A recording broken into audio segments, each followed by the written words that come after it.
E hoje, para a reflexão, elegemos como tema mercado de arte, o caminho, abordagens, as forças e fraquezas. Estamos para isso. Dionísio Baúl. Baúl, muito boa tarde, bem-vindo ao Juntos da Tarde. É um prazer enorme recebê-lo mais uma vez, depois de bastante tempo sem conversarmos aqui e voltamos a nos encontrar aqui no auditório da nossa televisão. Como é que estás? Boa tarde, eu estou bem e feliz por novamente estarmos juntos, depois de um longo tempo sem trocarmos um dedo de conversa aqui no auditório. E feliz ainda por estar aqui numa nova dimensão imagética da televisão, que realmente nos honra como televisão mãe. Pois, muito obrigado pela presença e por estar aqui. E vamos começar a semana com uma riquíssima reflexão. Vamos pensar no mercado de arte, vamos pensar nas possibilidades, vamos pensar nas fraquezas, mas também vamos pensar nas forças. E sobretudo numa altura em que parece que as forças também vão cada vez mais a reduzirem devido à ausência de um espaço, porque está tudo encerrado, a ausência de uma estrutura sólida que permita o apoio concreto às artes, aos artistas, enfim, a toda a estrutura criativa. Como é que e de onde é que nós podemos começar a refletir quando pensamos no mercado de arte em tempos tão difíceis, tão complexos, não só em Moçambique, mas no mundo inteiro? Olha, eu acho que uma das instituições, ou digamos, um dos setores muito mais afetados pela pandemia é o mundo criativo, é o mundo do mercado da arte. A arte, ela ressente-se muito por esta pandemia. Mas nós estamos numa componente, digamos, holística, onde a arte ela vai sofrendo estas metamorfoses. Alguém terá dito, já lá no começo da década de 60, que em pouco tempo, com o auge da internet e com a dimensão da comunicação, estaríamos a atravessar a entrar dentro de uma comunidade global sem fronteiras. Mas como é que a gente pensa esta comunidade global sem fronteiras? Justamente por meio da internet. Que a internet, a comunicação, ela vai romper a ideia de uma hegemonia territorial e nos abre espaço para que as pessoas silenciadas ou subalternizadas, elas também tenham uma certa expressão. Mas como é que nós podemos pensar este rompimento de fronteiras para um contexto como o nosso? Certamente que já alguns países já estão adiantados a nível deste consumo, vamos dizer assim, digital. Não estamos tão distantes ainda para consumirmos a arte de forma digital. A ideia da exposição desses produtos nessas plataformas, produtos artísticos no caso, produtos, bens e serviços culturais nessas plataformas, mas acima de tudo a grande preocupação não é só essa exposição nessas plataformas, é a cultura de compra, não é? O público que tem cultura de comprar produto de arte na internet. Acho que este é acima de tudo o campo que nos distancia entre o desejo de vender arte na internet e o que efetivamente há em termos de cultura de compra desses materiais, desses conteúdos na internet. Olha, nós estamos aqui do desejo de compra de produtos, não só a nível de comprar dentro do mercado digital, online, mesmo o convencional. Tipo, mesmo convencional. Olha, comprar um livro, um disco. Quem são as pessoas que compram isto? Eu como professor, eu costumo provocar os meus estudantes com a seguinte pergunta. Em um mês, eu acho que um estudante, um sujeito qualquer comum, como nós, da classe média alta, classe média baixa, classe média toda, nós podemos consumir, digamos assim, em um mês, 30 dias, 2 a 3 mil. Entre a bebedeira, entre um passeio, Mas quando tu perguntas a alguém, olha, quantos livros tu compras por mês? A resposta é zero, não é? Zero. A resposta porque o livro é caro, porque, olha, mas consegue sair em um final do mês, aliás, no final de semana, para gastar-te 1000 meticais. Eu tenho um exemplo, quando fui a Machixe lançar meu livro, eu vendi meu livro a 700 meticais, mas o círculo dos meus conhecidos disseram que o meu livro estava caro. Mas lá para as 19h20 tivemos uma pastelaria onde uma garrafa de vinho estava a 1200 meticais. Estavam a tomar um vinho de 1200 meticais. Então a questão é cultura de compra desses conteúdos. E é também tomar a arte enquanto uma prerrogativa humana, enquanto um lugar que vai ruminando a sensibilidade. Isto parte necessariamente pela educação artística. Olha, como é que tu olhas uma obra de arte e esta obra de arte conjuga a reflexão? Eu costumo dizer assim, a arte é um dos mais elevados e supremos lugares que nos convidam à reflexão antropológica. O que isso quer dizer? É que a arte ela nos convoca ao encontro de nós mesmos. É a arte que nos convida a pensar não só a nós, mas também a toda uma dimensão existencial. E se tu não percebes que a arte ela tem esta prerrogativa humana, esta capacidade de atropelar-te, de interrogar-te sobre a existência, sobre a vida, sobre o mundo, então tu tomarás isto como um acessório, simplesmente como um aperitivo. Uma coisa aperitiva, olha, não me interessa. Então, daí a dificuldade. E como é que nós, como educadores, o David Bamo, como alguém que educa as pessoas, as massas por meio da televisão, vai construir esta consciência para que as pessoas começam a perceber que, olha, num lugar de comprar 7 caixas de cerveja por um mês, olha, compra 3 e outro valor compra uma obra de arte. 2, como é que a gente pode aceder aos portais online? Os Caminhos de Ferro têm tido várias exposições online. A Galeria Nkulungwana, whatever. Então, mas quantas pessoas que acedem a isto? Quantas pessoas? Eu entro lá e vejo. Quem são estas pessoas? É uma certa elite intelectual. São pequenas pessoas que compram. E isto nos remete a um debate mais estrutural do setor das artes, e não só ao nível dos programadores, não só ao nível dos artistas, dos autores, que é o seu caso, é autor de livros, mas também nos remete a toda uma questão pública muito mais profunda, que parte, sobretudo, para a educação. Como é que a educação artística e cultural ela é colocada ao serviço da formação do cidadão de qualidade, não é? Do cidadão, não é? Então, essa é uma afirmação muito profunda, Bamo, quando tu dizes a arte enquanto aquilo que deve formar o cidadão. Isto é tão profundo. Olha, imaginemos um período clássico como a Grécia. Sabes, naquele período, antes de Platão expulsar os poetas da res pública, as pessoas que pensavam a estrutura humana não eram os filósofos, não eram os políticos, até em África. As pessoas que pensaram a África, as pessoas que idealizaram uma África, as pessoas que pensaram a faticidade, o grau de queda, da expoliação do homem, não foi o político e nem foi o filósofo. As pessoas que pensaram isto foram os artistas. Então, diga-me, qual foi a nação que não foi pensada pelos artistas?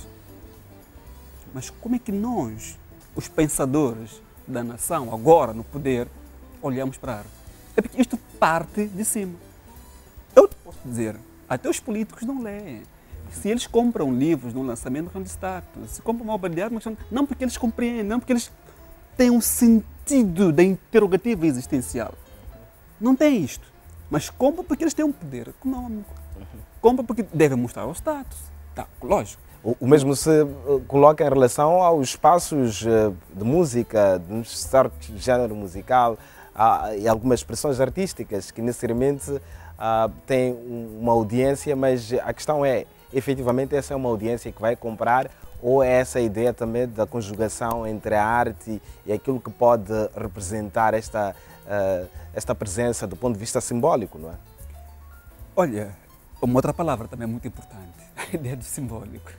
Sabes, eu acho que este vício de ser docente das artes, é uma das coisas que nós atravessamos, eu que dou aulas na universidade, que é uma transição entre, vamos dizer assim, a adolescência para a juventude, que é uma fase de uma reflexão universal. Como é que os nossos estudantes não compreendem o símbolo? Como é que eles não compreendem o símbolo? Um dos grandes debates que eu travo é como é que muitos acadêmicos, por exemplo, podem pegar uma obra de Chichoro ou de Naguib, uns Goroanes, para escutar. Mas como é que eles conseguem desconstruir o símbolo? Sim. Olha, o símbolo é uma questão de construção social e cultural. E se tu não espias o símbolo, se não espias os significados culturais, tu vais passar pela margem. O que vai acontecer é que as pessoas não entendem arte. E se as pessoas não entendem arte, então isto não cria nenhum sentido. Exato. E lá está. E isto também acaba por ser uma conversa muito importante sobre a ideia da arte como um objeto muito importante também para a construção de uma nação, não é? Como é que se desenha a relação do cidadão e o seu país e tendo a arte como uma base de formação para isso. Não sei se fica claro isto, como é que, por exemplo, a poesia do combate ou a geração charrua nos permitem perceber e amar o país através do que escrevem. Não é? É muito mais profundo que necessariamente ler e viajar. É muito mais profundo que isso, ouvir os Gorwani a cantar em Moçambique.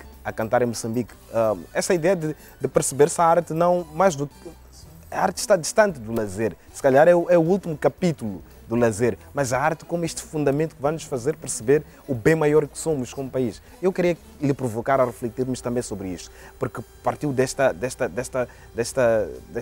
centro que é a questão dos símbolos, que de facto é uma conversa muito relevante. Vamos, a palavra estética, quando ela surge na metade do século XVIII, concretamente em 1750, não surgiu como uma reflexão sobre a arte, mas como um filho rebelde da racionalidade. O que isto quer dizer? É que até o século XVIII o conceito de razão era igual à ciência. A ciência enquanto lugar apolítico da experimentação, da mensurabilidade. E esta ciência que é o lugar da mensurabilidade, do científico, da comprovação, do verdadeiro, sabes? Excluía o homem. Quando eles excluía o homem, excluía a tradição, que é na verdade o loco social do homem. Daí surge o conceito de estetesis como o lugar da sensibilidade, o lugar do concreto, da evasão humana, lugar, sabes, que nos atropela. Então, a estética, quando ela surge no século XVIII, ela não surge como uma reflexão sobre a arte. Ela surge enquanto um lugar que vai reivindicar o homem, aquilo que um filósofo chamado, já me esqueci do nome, mas ele escreve um livro que é A Fenomenologia da Percepção. Vai dizer, olha, o conceito que nós encontramos na modernidade é a negação do sensível. E ele traz a ideia do sensível dentro de um debate. Mas como é que a gente pensa o sensível para a arte, para o humano? É porque é aqui, neste sensível, nesta negação do racional quanto lugar universal, para descer para o sensível quanto lugar particular, que nós temos que compreender toda a fundamentação da arte. É uma ideia de Gasset que diz, olha, o homem é uma circunstância. E se o homem é uma circunstância, é que ele se faz dentro do seu tempo e dentro do seu lugar. E um artista, ele não é um filho isolado do seu tempo. Não. E se o artista não é um filho isolado do seu tempo, é porque tudo quanto vai fazer será refletido nisto. Ele fixa essa época e narra a sua charrua, época. por exemplo, é isso. A literatura de combate é justamente isto. Fixa esta época, não é? E se tu não és atento à época, tu só vais ler um livro por um lazer. É vazio, não é? É vazio. A arte não é lazer simplesmente. Se calhar é o último estágio da arte, é o lazer. A arte é uma ejaculação profunda, sabes? Então, se a gente não fecha os olhos, a gente não vai compreender a arte. Nós precisamos disto. Mas para tu compreenderes a arte, tu, precisamos primeiro de conhecer o nosso contexto. Exato. Mas também preciso democratizar esse conhecimento. Porque estas conversas precisam de ser percebidas e encontrar uma metodologia que permita que o grande público também perceba isto e conversar com as pessoas. O que pensa sobre isto? O que pensa sobre a comunicação de arte e a pensar sobretudo o acesso coletivo à arte como aquilo que está plasmado também na Carta Universal dos Direitos Fundamentais? Bom, essa é uma provocação profunda, sabes?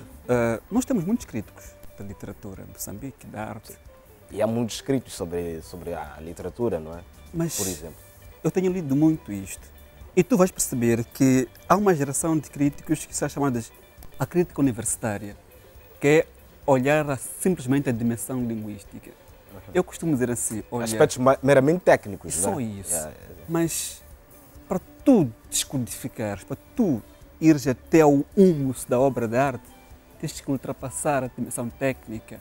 A dimensão técnica é dos formalistas russos, dos Roman Jacobson, com a ideia de literariedade. Mas este conceito de literariedade ultrapassa. Nós temos que ultrapassar isto para discutirmos o que está por detrás disto. Imaginemos, eu trago este exemplo do Nietzsche, por exemplo. Paulina Estes. Olha, no Nietzsche, a irmã da Rami, ela perde a vida porque o marido lhe espanca por causa da moela. Porque ela não deu a moela ao marido. Então o marido rebenta com ela até a morte. Para uma pessoa que não compreende os códigos, os símbolos culturais, o que vai dizer? Bom, é simplesmente banal, não é? É essa parte mais importante. É banal. Depois tu encontras um Alexandre Lang. Vamos chamar ele Lucatino Lang e Amulomzano. O que isto quer dizer? O que Alexandre Lang quer dizer com isto? Quando uma filha, a nossa filha, os nossos filhos, as nossas filhas perdem um lar porque Saulo que tirou da panela a moela.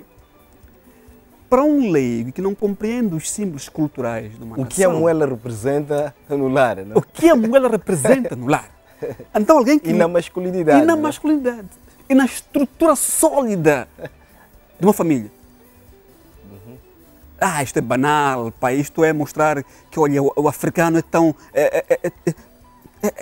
É tão reduzido, é tão machista. É tão machista. Esse é o grande problema. Eu costumo dizer, olha, muitas ONGs que estão em Moçambique, elas pecam por muitas coisas. Dentre elas, eles invadem uma sociedade com sua cultura, impõem um modelo cultural que não se reflete a nós.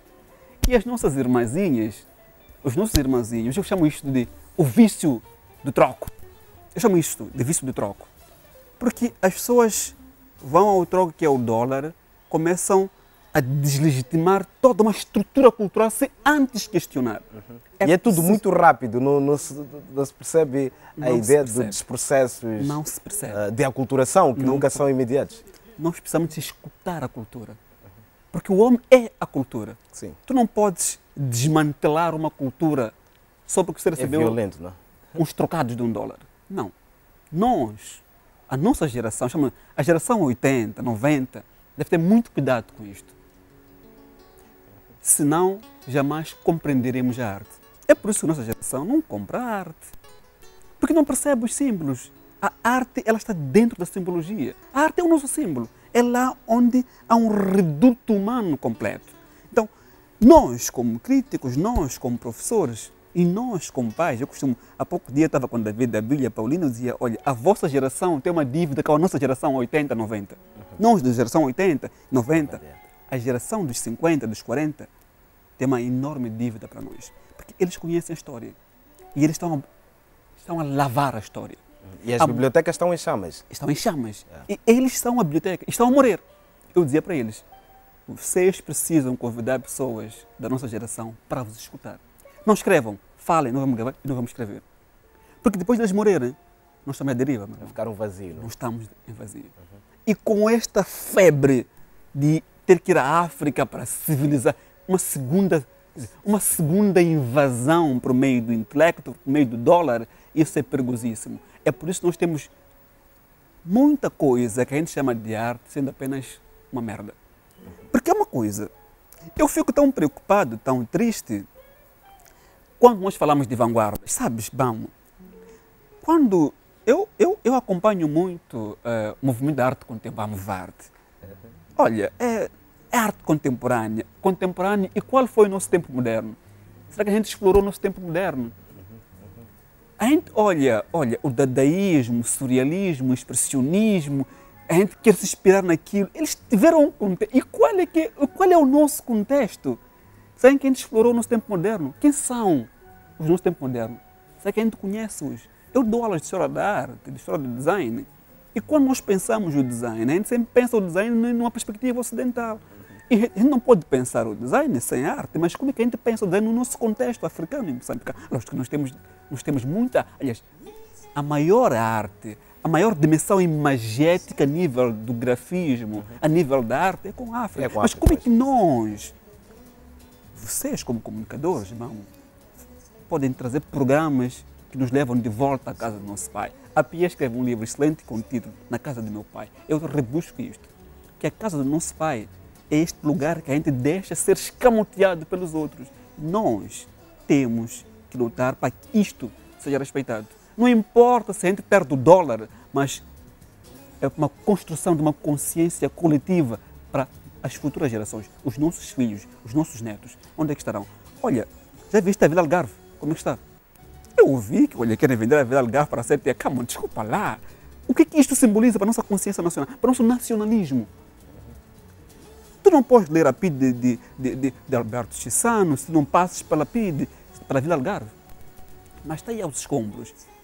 Esta questão também passa pela hierarquia política. Porque deviam ser estes senhores lá no pódio que devem lutar pela construção da consciência. Há poucos dias eu passei pelo Museu da Revolução. Está fechado, eu vi que está fechado há mais de 10 anos. Mas como é que a gente vai visitar isto para construir a nossa... Vamos, é muita coisa. E isto é que vai fundamentar a arte. E como é que os nossos artistas devem pensar partindo do nosso chão? Claro. Eles pensam a partir de uma janela aberta. Aquilo que Harold de Bloom chama de angústia de influência. Mas uma influência que não é nossa. E se fosse nossa, isso seria muitíssimo bom. E a crítica, o que ela faz? Nada. A crítica ela deve ser uma ciência prostituta, chamam assim. Chamamos de incesto epistemológico. Tu não podes fazer crítica se tu não lês história. Tu não podes fazer crítica se não lês filosofia. E quem faz a crítica neste país? Quem faz a crítica neste país? Quando pensamos a arte e a crítica é fundamental para percebermos a produção cultural local. Olha, eu tenho dúvidas. Existem alguns nomes, mas falta-lhes a profundidade. Está a perceber o que estou a dizer? Há nomes que fazem crítica, mas falta-lhes a profundidade, porque o tipo de crítica que nós temos é uma crítica formalista, uma crítica escolástica, uma crítica que fica simplesmente no teor formal. E tu precisas de transitar o teor formal para uma questão tipicamente endógena. Você não vai discutir a Paulina, você não vai discutir Craveirinha, você não percebe, tu não vai discutir Ungolano, se tu não percebes a nossa dimensão endógena, e tu vais ficar lá na superfície. Não é isto que nos interessa. É por isso que até hoje nós somos ainda colonizados a nível crítico. Eu tenho tido o prazer de falar em algumas conferências. Sabes qual é? Há muitos absurdos. Quando tu percebes que há tanta gente do Brasil, de Portugal, que acha que é especialista para falar da literatura africana, da arte... desculpa lá, pá. Não pode. Porque eles vieram ficar 3 meses aqui, acho que já sabem. Não, não pode. E nós, esta frente é nossa. Nós temos que dizer não e dizer a eles que eles estão enganados. Mas porquê? Mas essa conversa e o debate a esse nível é também uma questão da própria estrutura que se cria localmente para que isso aconteça. Estrutura, claro, associado também à capacidade intelectual dos críticos. O Baúl aqui levanta uma questão fundamental, que é a ausência de uma profundidade para aquilo que se produz em termos de crítica. Como é que nós podemos estruturar a nossa crítica de arte? Como é que nós podemos criar bases sólidas para que tenhamos, de facto, críticos e que possam narrar efetivamente e descrever da melhor forma aquilo que é a produção artística da nossa época? Há 2 leituras. A lógica teórica ela é muito importante. Porque tu não vais sustentar sem teoria, mas 2, tu precisas de um conhecimento do teu tempo e do teu lugar. Olha, não existe um pensamento, mesmo que seja filosófico, literário, artístico, sociológico, que não saia do seu tempo, das suas preocupações. Há uma coisa que Ng'uenha diz no seu livro das Independências e das Liberdades, é que todo pensador sai sempre do seu tempo e do seu lugar. E como é que tu vais refletir coisas do seu tempo e do seu lugar sem conhecer o teu tempo e o seu lugar? Então, as universidades precisam disso. Eu costumo dizer, nós temos que evitar pedir aos velhos doutoramentos, licenciaturas, mestrados, para dar aulas na universidade. Não, nós precisamos dos velhos na universidade. Porque eles sabem muito mais do que nós temos títulos. E se há um conhecimento a aproveitar dessas bibliotecas. Nós precisamos disto. Nós temos pessoas como a Paulina na universidade, David Dabinho na universidade, do Dylan Dino, do Chidiminho, nós precisamos destes, não para fazerem oficinas, para darem aulas. E se a gente não faz isto, então corremos o risco de repetir o que os outros pensaram, não aqui dentro, mas fora daqui dentro. Então, a questão é perceber que o conhecimento ele não é igual a títulos. Porque os velhos não têm títulos acadêmicos. E nós precisamos deles na universidade. É preciso que as pessoas que pensam a educação, saber que percebam isso. E Paulo, há também aqui o foco central da nossa conversa é o mercado de arte, as oportunidades que existem, as forças e as fraquezas. Claro que esses todos os elementos que aqui arrola são importantes para percebermos percebermos a fotografia, acabam por nos mostrar essas fragilidades, essas forças e claramente é importante tocar nessas feridas. Um outro ponto desta nossa conversa, em função de tudo isto que estamos aqui a abordar, é sobre a compreensão coletiva do que é mercado de arte. Sinto que há uma percepção muito divergente do que efetivamente é o mercado de arte. O que realmente importa perceber e definir do conceito mercado de arte quando olhamos para Moçambique real, Moçambique profundo? Olha, nós não podemos pensar o mercado sem dois elementos importantes. A ideia de compra, a ideia de lucro. Talvez um terceiro elemento, a ideia de produto. Mas se a gente pensa essas coisas todas, a ideia de compra, de consumo, de produto, que vão totalizar o mercado, quem são as pessoas que fazem viver este mercado? Quem são as pessoas? No mercado digital, no mercado online, quantas pessoas que frequentam este mercado e que têm consciência de consumir estes produtos? Isto é elitista. Isto é o nosso mercado da arte, vamos, é elite. Voltamos ao primeiro ponto da nossa conversa, que é a necessidade de se pensar na formação do consumidor face a esta nova realidade. Como é que se pensa isto? Como é que se desenha isto a partir de várias forças? Olha, vamos às soluções. O primeiro lugar de formação do público é a escola. A escola, é na escola onde nós começamos a lançar as primeiras sementes. É lá onde tu tens que ensinar o que é o sentido da arte, que a arte não é simplesmente aquelas três aguarelas, aquelas tintas, aquelas notas, não é isto. É como é que tu vais pensar uma nação e um ser humano por meio daquelas coisas que a gente chama de arte. E isto nos remete a pensar as políticas públicas, porque também questões de gestão da educação também têm uma relação, obviamente, muito profunda com as políticas públicas. É verdade. Eu queria que ampliássemos o debate a este nível. Olha, nos tempos de Samora, a primeira grande lei de educação, Samora disse uma coisa que eu não concordei com ele, pois eu o respeito, que a penetração colonial foi por meio da cedência cultural, que olha, a cultura é que foi o polo da penetração colonial, da expoliação do ser, por isso o primeiro grande manifesto da independência de Samora é a ideia da construção do homem novo. Um homem novo que devia se espelhar no marxismo-leninismo, mas este marxismo, na verdade, deve estar encandeado a uma grande revolução francesa. A ideia do moderno, a ideia da ciência. Temos que ter a razão enquanto lugar da cientificidade. Então, o que Samora diz? Que é preciso escamotear tudo, preciso matar a cultura para trazer o homem novo. O homem novo, o que é? É um homem que se deixa caminhar com a ciência. Mas a ciência, o documento científico, ele não se faz sem um documento cultural. Por quê? Porque a cultura é a superstição para ele.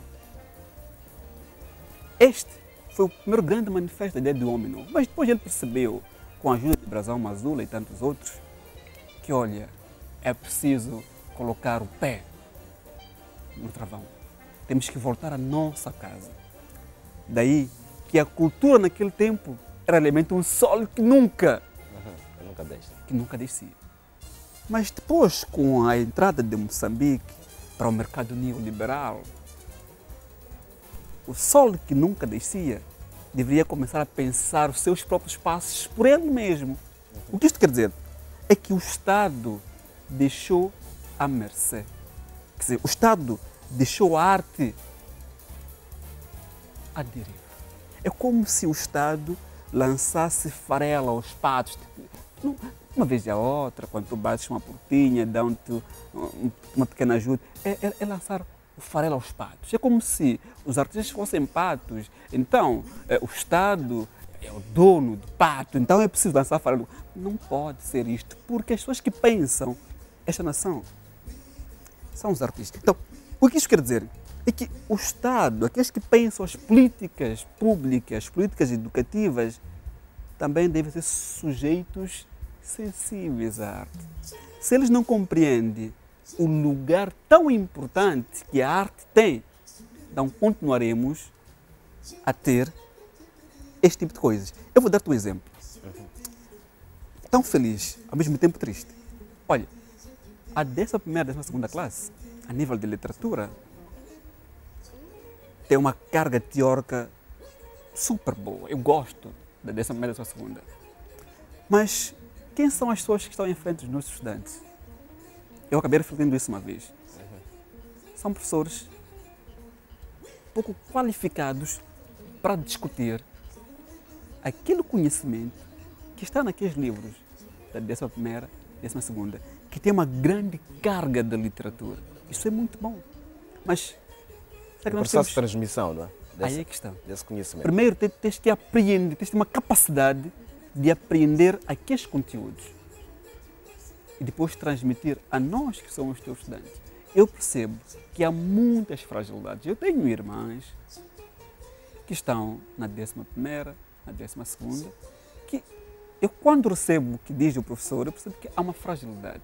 O que isto quer dizer? É que as instituições também têm uma grande culpa disto. Portanto, estamos a dizer que pensar nas políticas públicas, estratégias para melhorar o setor, regular, impulsionar e o papel do Estado, o papel do Governo dentro desse circuito todo, também deve-se pensar profundamente para isso nos guardiões desse desejo, desses objetivos. Digo guardiões, falo das competências e qualificações de quem vai efetivamente trabalhar e fazer valer essas indicações, essas obrigações. É isso que estamos a falar. Concordo. Os gestores de cultura devem ser pessoas competentes e que conheçam profundamente a área e conheçam os caminhos. É disso que estamos a falar. E concordo, é justamente isto. Porque, por exemplo, nós como professores, nós temos que formar os nossos gestores culturais, nós temos que formar os jornalistas culturais.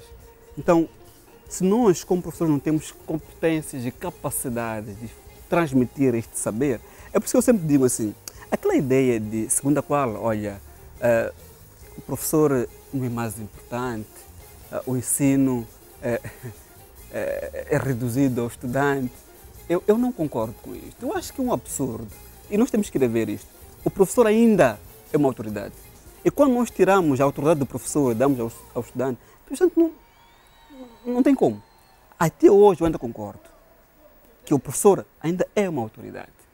Mas uma autoridade que abre espaço para a discussão. Não digo autoridade na dimensão clássica do termo, numa dimensão mais expositiva, mas numa dimensão mais argumentativa, no caso. Então, nós, como professores, numa sala de aula, nós temos que abrir a mente dos estudantes para correrem atrás da coisa. Então, é assim como também se pensa, se constrói um público que deve consumir a arte. Então, se nós não temos estudantes capacitados para refletir, para questionar, para interrogar, vai ser difícil. Vai ser difícil. Difícil também para as pessoas que pensam as políticas. Elas também precisam ter uma sensibilidade, uma formação, um conhecimento aprofundado disso. Para dizer, olha, isto deve estar neste lugar, por isto. E aquilo é preciso, porque, olha, pensar a nação é pensar um futuro, é pensar uma geração. E é complexo. E tu não podes pensar uma geração sem sensibilidade artística. Pois. É pensar uma geração de pessoas mecânicas. Não pode. Pois. Não se pensa a nação só com mecânica. Pois. Estamos a terminar a nossa conversa, Baúl. Interessante, e ao longo desta semana e dos próximos dias aqui na televisão de Moçambique teremos outras vozes também a partilhar os seus saberes sobre o mercado de arte e naturalmente a partir das suas experiências. Mesmo a terminar, Baúl, e esta mesmo para provocar, na sua opinião, qual é o ponto mais alto da moçambicanidade? Epá, sabes, quanto tempo eu tenho para responder? temos 3 minutos. 3 minutos. 3 minutos. Ok, nós temos que pensar a moçambicanidade dentro de uma trajetória. Mas deixe-me dizer uma coisa.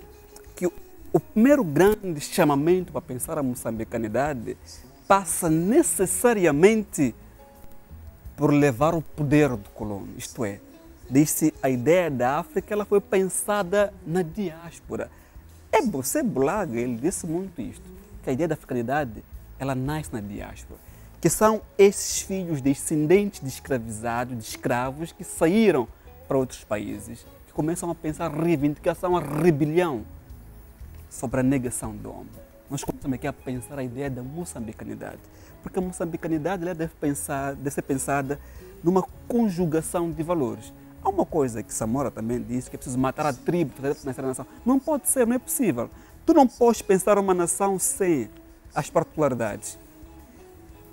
Depois da década de 40, 50, 60, nós estávamos numa construção de uma moçambicanidade, porque existia uma reivindicação dos valores que por muito tempo foram subalternizados. O que isto quer dizer é que nós corríamos atrás daquilo que nos foi negado, que são os traços identitários.